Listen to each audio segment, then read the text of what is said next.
Hello and welcome to another episode here on my channel. My name is Chaos Mo and today we want to talk about OnlyFans. Now you might say, Mo, isn't that a little bit outside of your expertise?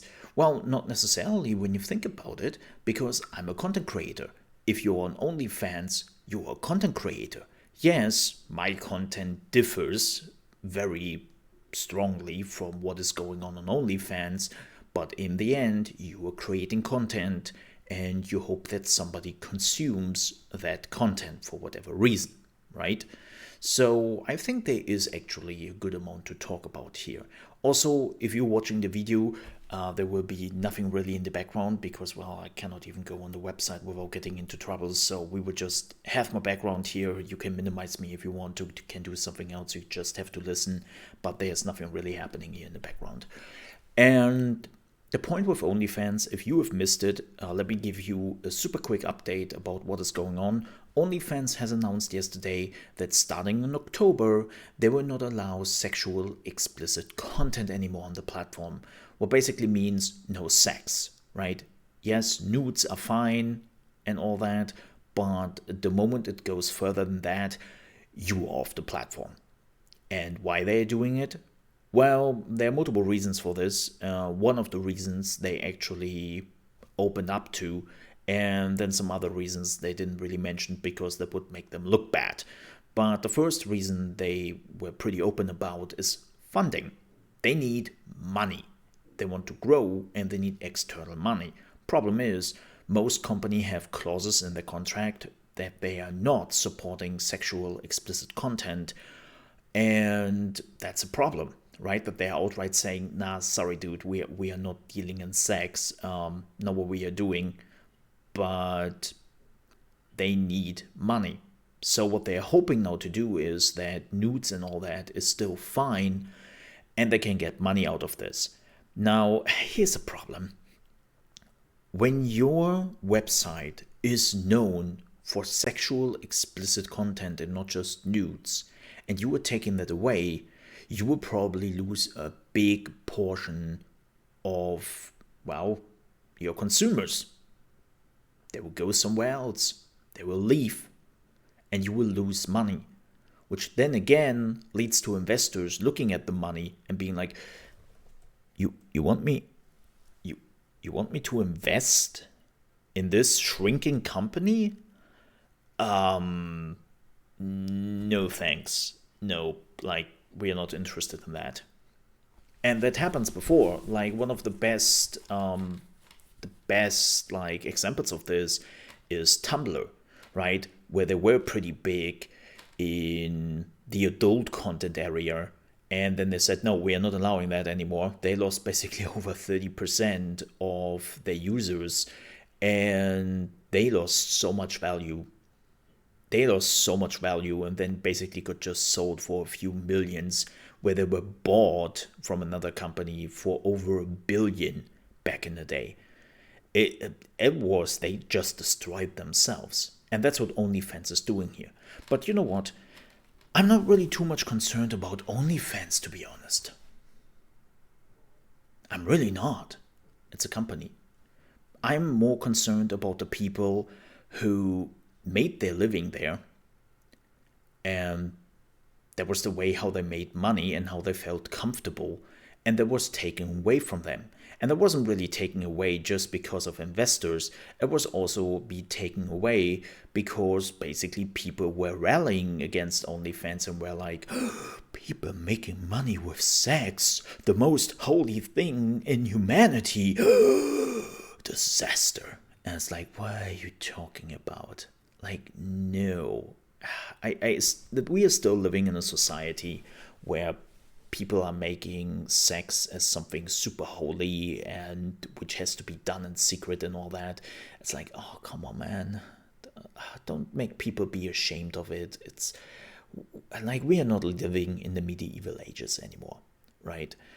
And one of the things I want to point out is, and this is probably one of the main reasons why OnlyFans also had some issues, is because sometimes underage people slip through the cracks. So people who are not 18 were creating content or were forced into content on OnlyFans. And OnlyFans was too slow to react because, as always, that costs you money. And it's one of the things where I'm always a little bit shocked, so to speak, that a company decides to go into the adult content area. And let me be clear here that young people try to get into like the adult business is not new. This happens since the porn industry basically exists. And I'm not just meaning the internet. Back in the day, where you basically had to get your VHS tapes and whatnot, even then it could happen, and it did happen. There were scandals back in the day. But the point is, so the company knowing that, how did they not prepare better for it? How were they like, whatever, this is fine. This is fine. It will not be that bad. And it's just, yeah, no, it isn't. It isn't. You should have probably done something about it. But they are also like just examples of bullshit on the platform. So let me tell you of one very well-known example. There was a woman who did go to OnlyFans, and she just turned 18 that day. She turned 18. She had a sex tape when she turned 18, or she made a sex tape then, and she was selling it on OnlyFans. And she became a millionaire overnight. And people were outrageous. They were completely outraged that just a woman who turned 18 did this. The woman was just like, yeah, I don't give a shit. I just became a millionaire. I never have to work in my life. I'm cool. Thank you very much. And a lot of people started to hate OnlyFans for that. And, you know, I have to say, that's bullshit. Like, countries decide when you are of age, and you can do whatever you want. And the day you turn 18 in most countries is the day where you can do whatever the fluff you like. And she decided to make millions with just a 20-minute sex tape, or whatever the length is. I haven't seen it. No clue. And it's like, why are there still people who believe that they have the right to tell people who are old enough what they are allowed to do and what they aren't? Especially if they are doing it on their own conscience and if they are okay with all of it. That is actually the one thing which always makes me a little bit angry. It's like that there are still people who judge you for what you do as an adult, as if they would have any say or any control about what other people do.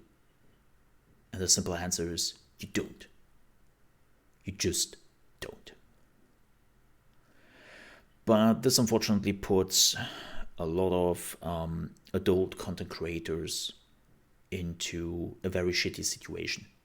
Because OnlyFans was created under the premise that this is the place where creators could just go and do whatever they like and what's okay with the law, right? And they could make up their own terms. They could make up the amount of money they want to get paid for it. They were in control. And because there have been some bad apples and there have been some issues, those people now have to suffer. They have to find a new place.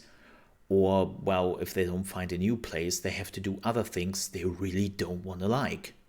Just so some people can say, yeah, we showed it OnlyFans. We showed it sex. Bad thing. It's a bad thing. It's like, cool. I hope you're proud of taking people out of work who really sometimes even enjoyed their jobs, because on OnlyFans they had the freedom to set up their own terms, to set up their own boundaries, and you took that away just so you can say at the end, yeah, sex is bad. It's just, It's just pure like pity I have for those people. It's unfortunate. And now you might say, okay, Mole, I get it. This is bad. But why are you bringing this up? Well, here's the thing, right? I'm a content creator. No, I'm not an adult content creator. Let's be honest here. I'm not cut out for that. That's a reality. And I'm also not really interested in that. But I'm a content creator. And I did go through similar problems. I was a Mixer streamer. I've been streaming on Mixer for 5 years, and I did go full in on it, and it worked out. I was one of the Mixer streamers who actually made good money from Mixer. And I sometimes compared myself with Twitch streamers, and I was doing well better than they did. I know that people are always making fun of Mixer, and they're like, Mixer, yeah, nobody watched that. That's bullshit. Mixer was not closed down because nobody watched the platform. It was something else, and it's a little bit more complicated than that. But the point was, I was doing well on Mixer. And my livelihood basically got taken away from me overnight. And I have not fully recovered from that. Not at all. And the point, Bal, is don't put all your eggs in one basket. I know people say this over and over again. And people still do it. People still do it. But you shouldn't. Because for whatever stupid reason, your platform might close down or might not be interesting to you anymore the next day. That is the reality. Like even Twitch. I know there are some people out there who are going full in on Twitch because they believe that Twitch will never be closed down. It's like, are you serious? Even if it's not for their numbers. Have you seen the bullshit going on that platform? Like at this point, it's really just a question of time when the lawmakers are coming in and they are like, yo, what's going on here on this platform? Wait, what's with all this racism over there? You have gambling? How are you protecting your like 13-year-olds from the gambling area? What's going on here? And you know what? We are slowly getting there. We are slowly getting there, that more and more people with power realizing what Twitch is, and they are starting to ask questions. And so far, Twitch has done a mediocre job at best to keep those people at bay, and they're asking more and more questions. So as a content creator, again, have multiple platforms, have multiple sources of income. I know this is easier said for a content creator like me than an adult content creator. I know that. But the reality is, you have to unfortunately do that. Because you never know what happens to a platform at some point.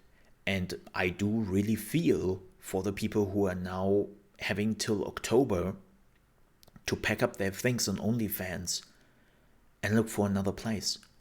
I know how shitty that feels. I know how devastating that is financially, but also about all the things you have accomplished. Because unfortunately, a lot of the things we content creators do, you can't really put on a resume. Like the work you have done, there are a lot of things you cannot just put under a resume when you are looking for the next job. And this is why I say don't put all your eggs in one basket. Like I know it's an old phrase, people don't want to hear it anymore, but I've learned it the hard way. Some other people now have, and I really hope they are coming back from that. I really do. And I feel really, really sorry for all the people who have to suffer because of the bigotry of other people. I'm really sorry for that. But with that said, I think I've said everything I wanted to say. So thank you so much for watching. If you enjoyed this video and you're on your way out, I would appreciate if you might want to leave a like. If you don't like this video for whatever reason, well, The dislike button is right next there. And if you're also new to the channel, you want to see more gaming news, opinions, tips and tricks, and reaction videos, and everything gaming and internet related really, I would appreciate if you might consider to subscribe. It would help me out a ton. And with that said, thank you so much for watching. I will see you next time. Stay safe. Bye bye.